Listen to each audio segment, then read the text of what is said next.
անզեն աչքով նույնիսկ նկատելի է, որ օրինակ կրթության ոլորտում աղջիկները ավելի ակտիվ են, քան տղաները։ Ընդ որում մենք նաև սրա մասին վկայող եւ ապացույց ունենք, որովհետեւ Հայաստանի Հանրապետությունում օրինակ տեխնոլոգիական ոլորտում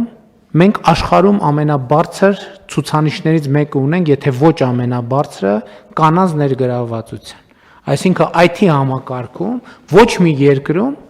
ավելի բարձր ցուցանիշ, թե առնվազն առաջատարներից մեկն են, եթե ոչ միանձնյա առաջատարը, կանայք այդքան շատ ներգրաված չեն IT ոլորտում, սա նշանակում է, սա իմ ասացի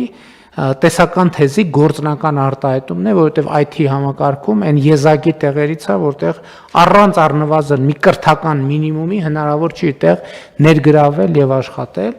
Եվ ես կարծում եմ, որ սա մի կողմից այո մենք ուրախանում ենք, ասում ենք, բայց մյուս կողմից վկայում է մեր երկրում արկա խորը խնդիրների մասին, եւ ես կարծում եմ, որ մենք թերագնահատում ենք այդ խնդիրները, եւ այդ իմ ընկալմամբ այդ խնդիրների մի հսկայական հատվածը կապված է քրեական ենթամշակույթի ազդեցությամբ մեր իրականության մեջ տղաների աշխարհընկալման մասով։